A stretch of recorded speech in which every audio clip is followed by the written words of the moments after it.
Y este es el mejor de los escenarios. Dentro de la estafa, el mejor escenario es que te den aceite de oliva. No te va a pasar nada, es inocuo. El peor de los escenarios es que te den un producto que efectivamente tenga los componentes del cannabis, pero que no solamente que no está formulado para ti, porque así es como se producen esta medicina, es una formulación especial para cada paciente que debe pasar primero por un diagnóstico médico para luego determinar la formulación particular para el tema que se va a tratar contigo y que se va ajustando en la medida en cómo reacciona tu organismo. Entonces, en el peor de los casos es que te den efectivamente productos derivados del cannabis sin pasar con todos los requerimientos y todo el tratamiento que debe recibir y que los efectos sean altamente nocivos. Y eso también pasa. Entonces, vamos a hablar esta tarde del cannabis medicinal. Vamos a apartarnos del mito que es un producto de la marihuana, es droga. No, es medicina. Es medicina, está aprobada para su aplicación aquí en el Perú y para que ello ocurra tiene que haber autorización del Ministerio del Interior, de la DIRANDRO, de DIGEMIT. Entonces, si usted quiere adquirir estos productos, tiene que ir a centros autorizados, a boticas autorizadas, que las hay, cumpliendo con todos estos requisitos y con una vigilancia muy estricta, muy rigurosa de estos organismos. Nos acompaña para hablar del tema esta tarde el doctor Max Alzamora, que es director médico de CannaHope Centro, para precisamente hablar las aplicaciones del cannabis medicinal, pero sobre todo la inocuidad respecto al mito de es una droga, no, es una medicina. Doctor, ¿cómo está? Buenas tardes. Un gusto, Pamela. Gracias por la invitación. Ok, hablemos primero del cannabis medicinal, de su origen y de las múltiples aplicaciones que tiene además el cannabis medicinal. Claro.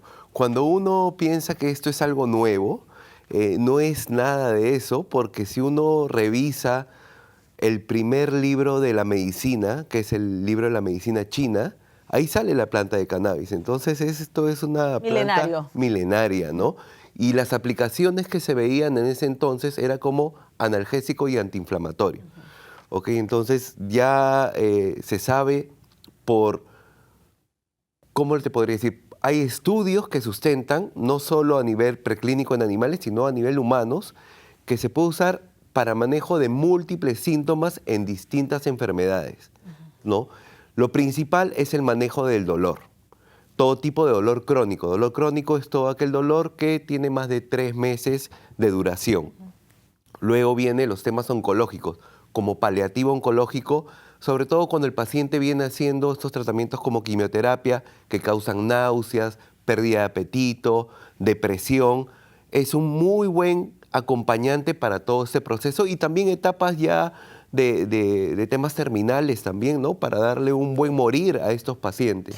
Yo recuerdo mucho, hace algunos años, estas madres a las que se les requisó sus plantas de cannabis porque ellas mismas procesaban su aceite cuando no estaba regulado aquí en el Perú, sí, y que se los administraban a chicos que tenían temas de TDAH, trastorno, los diferentes rangos del trastorno del autismo, del espectro autista, ¿correcto? Sí, y también niños con epilepsia, ¿no? Correcto. Y es a partir de eso que nace la ley del uso medicinal en el 2017. O sea, correcto, si no se hubiera visibilizado que había medicina para estos niños que venían mejorando fuera del tema farmacológico, creo que no estaríamos acá, ¿no? Porque esas madres hay que agradecerles mucho porque lograron que se dé esta ley, su reglamentación, ¿no? Hay dos componentes, porque en el cannabis medicinal tenemos los que tienen CBD, los que tienen THC. Hay que hacer la diferenciación, nuevamente, incidir en que, ay no, pero me vas a dar un producto de la marihuana, y la marihuana se concibe pues es una droga, y hay quienes consideran como una droga recreativa, como fuera para desmitificar el tema y la producción de este cannabis medicinal. Claro. Lo clásico es hablar de aceite de cannabis. Y aceite de cannabis, ¿por qué? Porque la vía sublingual, que es la preferida, sabemos que tiene una duración de 6-7 horas cada aplicación. Y para nosotros los médicos es más fácil mapear sus efectos. Pero sí, bien dices que Dentro del cannabis hay componentes a los que llamamos cannabinoides. Estos cannabinoides, los dos principales son el THC y el CBD. El THC emulsificado por el efecto psicotrópico, pero yo siempre lo comparo de repente con el alcohol, ¿no? O sea, si uno se toma una copa de vino, todo bien, más sociable, etcétera. Pero una botella de vino, cada uno podría presentar distintos efectos que de repente no son agradables. Igual podría ser con el THC, una dosis regulada podría mejorar el ánimo, la irritabilidad, ser más tolerante. Ese es el aspecto eufórico que podría. Pero el THC calma el dolor, disminuye las náuseas, mejora el apetito, le da profundidad al sueño, controla la espasticidad muscular. Luego está el CBD. La espasticidad muscular es la esclerosis, que es como una rigidez que da en para la algunas esclerosis. enfermedades, sí. También entiendo que para el Parkinson también. Sí, claro, para la rigidez que genera el para la Parkinson, rigidez del ¿no? Parkinson, Y correcto. luego está el CBD, Ajá. que sí es psicoactivo. O sea, hay una mala definición de psicoactividad. Psicoactividad es todo aquello que sucede a nivel del sistema nervioso central produciendo un cambio. O sea, entra una sustancia y produce un cambio. Si yo voy a estar menos ansioso, que es lo que causa el CBD, disminuir la ansiedad, estoy trabajando a nivel del sistema. Entonces, CBD y THC son psicoactivos, el THC es psicotrópico. Y lo importante, y lo que decía, porque conozco algo de esto, es que es una formulación particular. No es la misma formulación que se vende en un frasquito y voy a mi botica canábica y me compro este frasquito y es lo mismo para todos, ¿no? Sí. Justo veía el reportaje Sí. y ese frasquito decía una lista de enfermedades como 10 y bueno, nosotros cuando hacemos la evaluación, que en mi caso dura casi una hora, determino qué componente va a usar, en qué rango. Si la persona es muy sensible a los medicamentos, sé que tengo que ser mucho más cuidadoso. Si ha tenido malas experiencias con algunos medicamentos, el THC de repente una dosis más bajita, si es por dolor.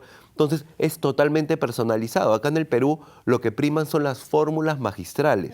Y eso sale con el nombre y apellido del paciente y su fórmula en cuestión a concentraciones de cannabinoides, ¿no? Y se va ajustando en la medida en que el cuerpo reacciona, entendería. O sea, no es que alguien al que se le receta, porque, vamos, nuevamente, tiene que pasar por una consulta de un médico y se entra a un registro de pacientes.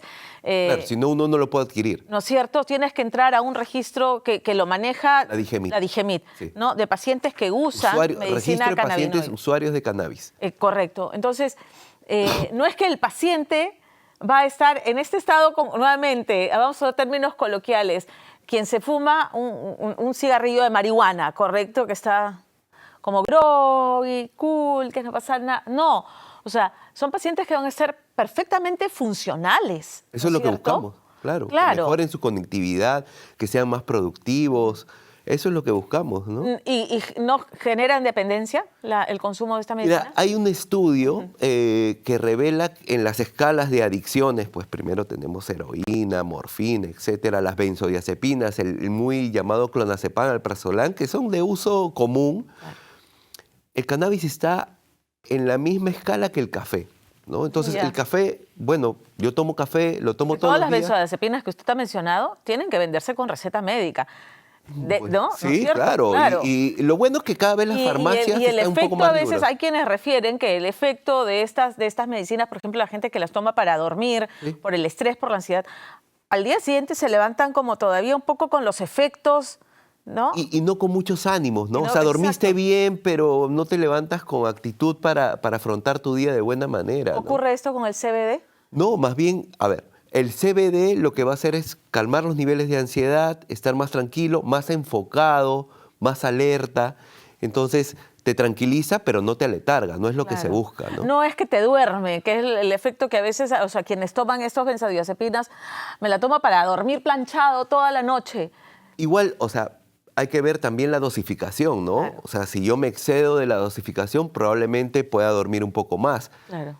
Hay algo interesante y es que en estos, ya van a ser 2017 al 2024, que tenemos una ley, no hay reporte de letalidad del uso de cannabis. Eso se ve por el tema epidemiológico. ¿Sobredosis? ¿Se puede hablar de sobredosis del uso de medicina? Yo en Canahope tengo 5.000 pacientes y ninguno ha llegado a la emergencia.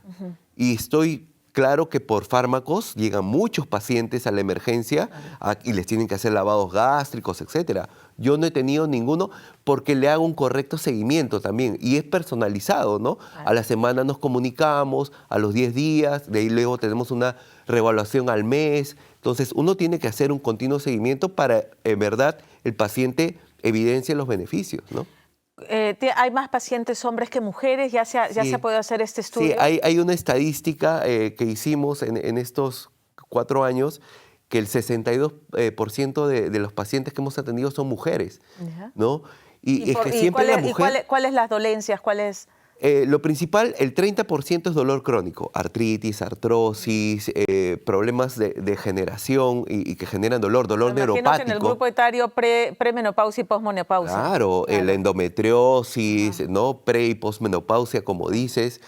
Eso es lo principal. De ahí problemas de ansiedad, depresión, trastornos neurodegenerativos para los adultos mayores, Alzheimer, tipos de demencia, el Parkinson, y de ahí viene la población infantil, ¿no? El tema del espectro autista, el tema de las epilepsias también, ¿no? Y ahí ¿El efecto de la medicina es sobre los neurotransmisores? O sea, por ejemplo, para las epilepsias, claro, los espasmos que sufren los que padecen. Esto actúa porque ya se ha identificado que todos los seres vertebrados tenemos un sistema al cual se le llama sistema endocannabinoide. Entonces, hay receptores para estos endocannabinoides que nosotros producimos.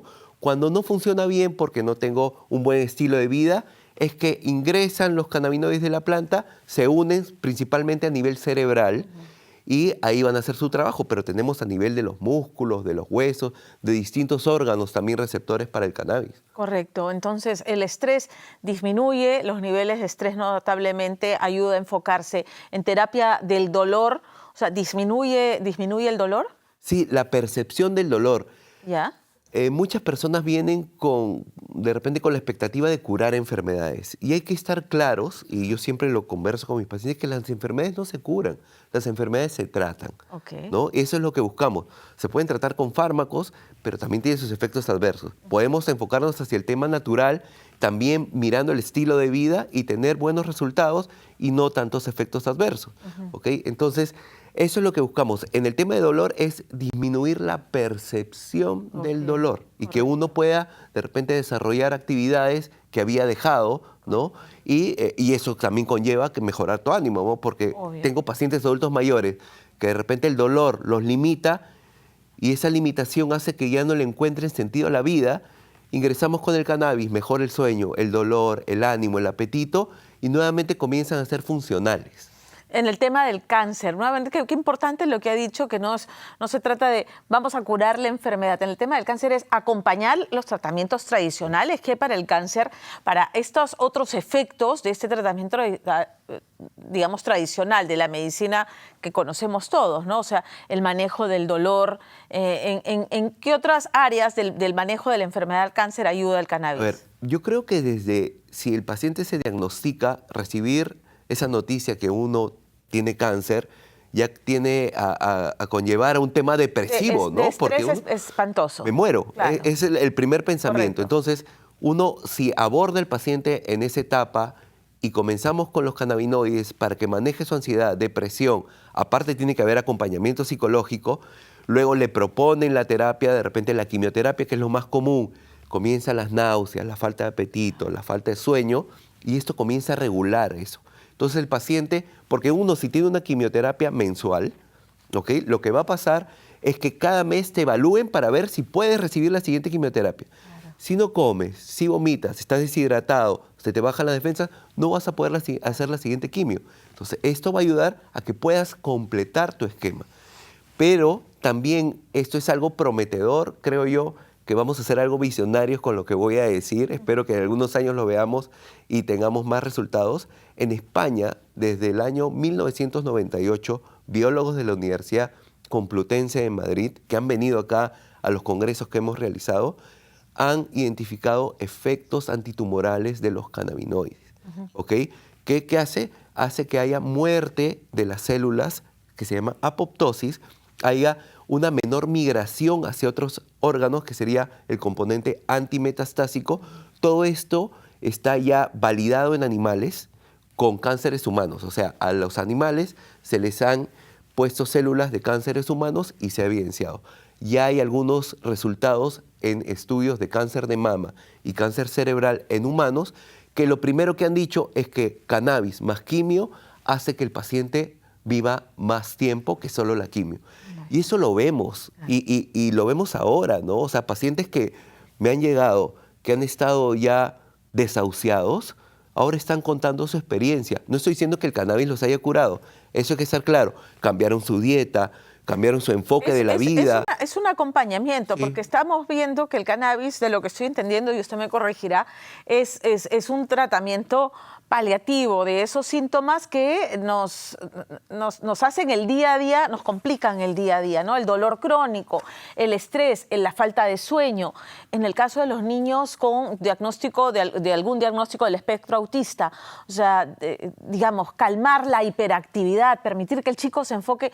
Para una madre con un niño con TDAH en el espectro es, o sea, una maravilla. Para la familia entera. Para la familia entera, en general. Entonces, lo entiendo así, ¿no? Como sí. una medicina que acompañe y que alivia todos estos síntomas enormemente. Pero lo que sí hay que ser responsable, ¿no? Eso es lo que yo siempre digo. Si uno va a tratar una enfermedad, tiene que acudir a un médico que estudie. Por favor, sí, importante eso. Porque hay una demanda por redes sociales importante y que te evalúa un vendedor, ¿no? Y te dice, en realidad no hay una evaluación ahí, eso no es serio y es bueno sí, que lo ¿no? diga. Entonces, ahora, hay un tema que es a nivel mundial, un enfoque wellness, sobre todo el uso del CBD, para estar más tranquilo, con menos ansiedad, más relax, como se podría decir. Eso en otros países se está dando. Acá en el Perú el tema es medicinal. Entonces el enfoque que se tiene que dar es consulta médica con un médico que tenga estudios, ¿no? Eso es lo más importante. Y luego que vaya a comprarlo a un lugar autorizado. O bueno, ahora ya se está dando la ley y el reglamento del cultivo asociativo, ¿no?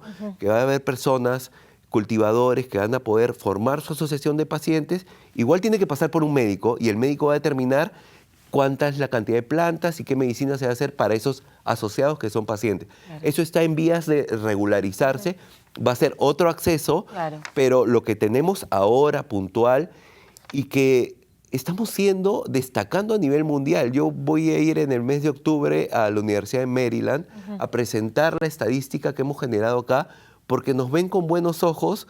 Por buenas prácticas. Sí, claro. Hay países, Bolivia, Brasil, no tienen una reglamentación todavía del cannabis. Argentina sí, Uruguay es un tema más recreativo, Colombia se ha dedicado a exportar más que manejar su sistema de salud. El Perú va muy bien y eso es algo que también vale la pena decir, ¿no? Tenemos una farmacia del Estado que vende CBD desde el año 2019. Eso no se da en otro país. Es una visión pionera del tema del cannabis medicinal. Y para terminar, esta es la gráfica de son más mujeres que hombres. Mujeres que hombres. Es que la mujer siempre es la que en casa se preocupa más por la salud y eso está claro. Es la que, oye, vamos a sacar la consulta, chequéate, vamos a los niños a su control pediátrico, lo debes saber, ¿no? Entonces, eso se refleja acá y se refleja en todas esas estadísticas, ¿no? Doctor, muchísimas gracias por estar con nosotros esta tarde. No. Gracias. ¿Por qué?